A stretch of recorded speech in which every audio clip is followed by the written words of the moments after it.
My name is Knykill. I am a Houston real estate agent and systems consultant. If you are looking to buy a home in Houston, Texas, this is the video for you.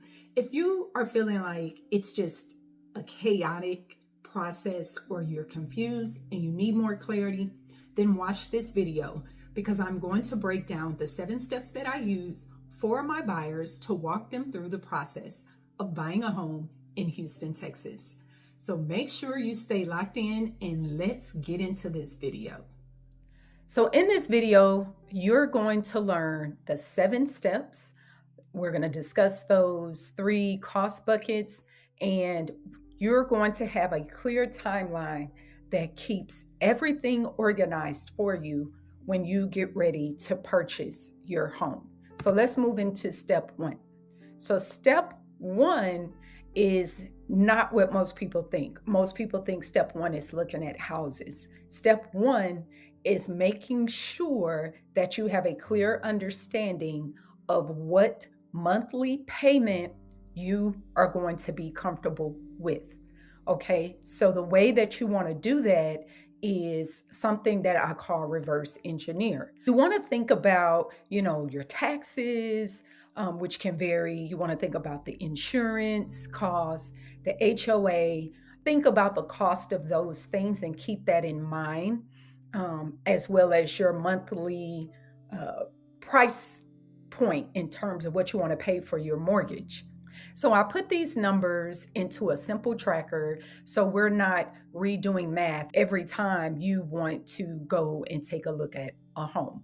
So that is something that I do for my buyers, just to keep everything organized and everything on track, and so that you always have at the forefront of your mind when you're looking at homes what your monthly payment is going to be. The next step is money and credit prep. It's getting your money and your credit positioned. Sometimes this can be quick. It can take months, and that's okay. It just depends on where you are when it comes to your credit and your finances. This is going to look different for every person, every family or couple, okay? But this is where you want to start, because this determines the timeline, right? So the goal is progress, not pressure. So I break this into mini goals so it's not overwhelming. A small cushion, the upfront costs, the closing costs, and the move-in costs. So these are the things that you need to consider when you're trying to prep your credit and your finances for purchasing a home. Next is you need to consider the area plus your non-negotiables. Again, this is going to look this is going to look different for everyone. So when you're looking at different areas in Houston, here are some of the things that you want to keep in mind: the commute, the schools, lifestyles, flood zone, new build versus resale. The reality is Houston is very, very large. There's a plethora of communities to choose from, but you have to think about what works for you, what works for your family. And then we can lock in your top needs, your nice to haves. And once they're set, I'll keep those saved. And so every home that we see, we can compare those homes to your list of your non-negotiables, okay?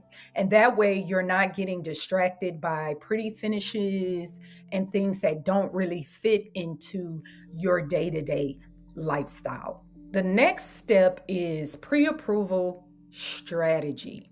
This is important. It's more than just having a pre-approval letter.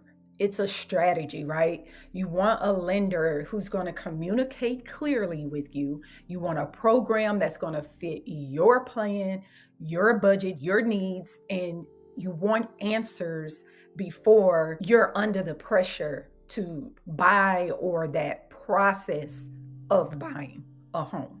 okay? Because there's a lot of moving pieces, which is why it's important that you are working with your realtor and you have good communication with your real estate agent on, your needs, the process, and that your realtor is really explaining each step of the home buying process to you, as well as, again, having a lender that has very good communication. Okay, so if anything needs to be cleared up and improved, I'd rather my buyers find out sooner than later, having that pre-approval so that you can begin to shop for a home, but also having a strategy, right? Because you know what your budget is. You've already done the prep and the work as far as your credit and your finances, and you already know what you want your monthly payment to be, so that you're not wasting time looking at houses that don't fit into that criteria. And then the next step is when you're going to tour homes. I think it's very important that you take a checklist with you, take a note. This is something that I provide to my buyers so that you can make notes as you tour homes. I would not recommend seeing more than 3 to 5, because honestly, after that, they do kind of tend to all look the same. Things start to run together in your mind. But as you're walking through the property, you want to make notes about how you feel about the property, how you feel about the layout, how do you feel about the location, the neighborhood, etc. So it's very important that you capture notes the same way each time that you view a property, so that you can compare notes clearly and communicate to your realtor which one of those properties you feel comfortable putting in an offer on. Here is step 6, which is the offer and negotiation, what I like to call my offer framework. So the framework is data, priorities, and strategy, right?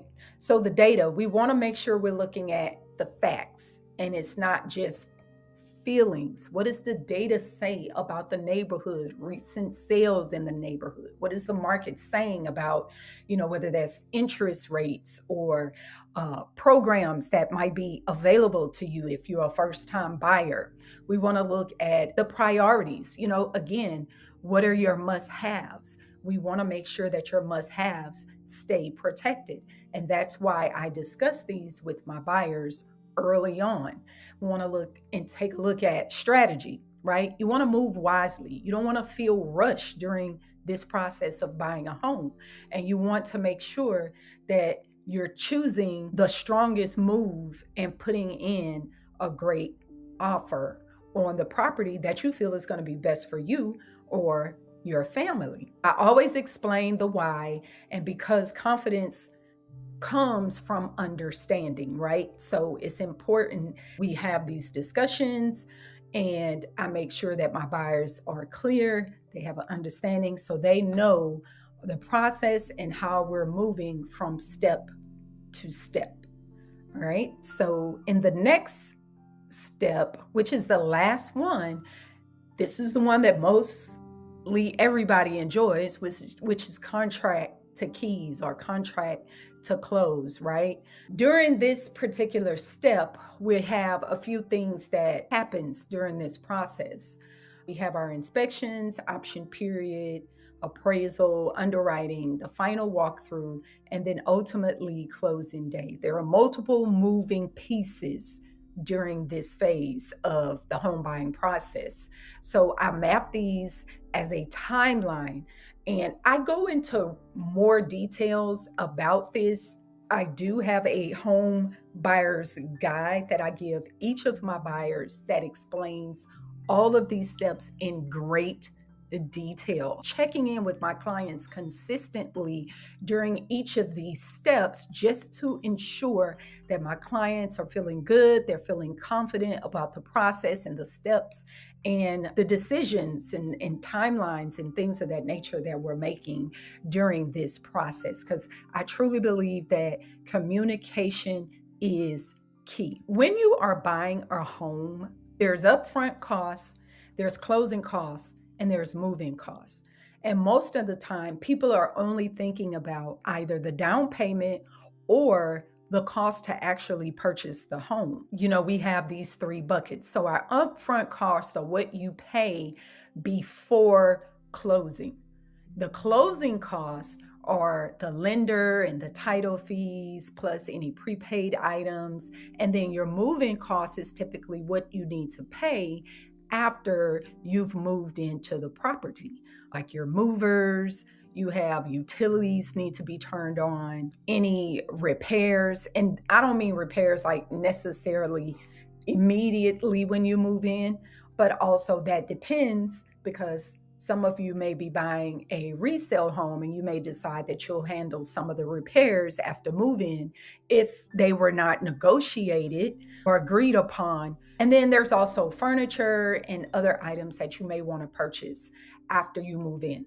So you have to keep in mind all of these costs. The last thing is the cost that people forget. Okay, so a few common costs that catch people off guard are like the surveys, in some cases, HOA, transfer or setup fees. Then we have our escrow changes based on taxes. There's insurance adjustments. And then again, those repairs after move-in. So planning for these doesn't mean expecting the worst, right? It just means that you want to be prepared. And so this is why I try to share as much details as possible when I am walking my buyers through the home buyer process. And this is why when someone is my client, I do provide a buyer's guide that breaks all of this down, terminology, so that you can understand what each of these things mean in each step, as well as just being available to answer any questions that you may have during the process. Last, what I've decided to do was create a Houston home buyer roadmap plus cost planner for you. Click the link down in the description and you can download this and use this as you prepare to purchase a home. Even if you're not ready at this moment, it still can be of benefit to you to start putting the necessary things in place so that you can better prepare yourself, so that when you are ready to buy, you know that you've done the necessary work, whether that's credit, whether that's finances, or whatever it may be, because again, each person is going to need to do different things. So if you want more Houston home buying guidance that's simple and detailed and organized, then make sure you hit subscribe and don't forget to grab the free Houston home buyer roadmap. If you want to book a call because you want some help mapping your next steps, then make sure that you scan the QR code there on the screen, or you can give us a text, shoot us an email, and we'd love to help you or just answer any questions that you may have about the home buying process. Thank you guys. I'll see you in the next video.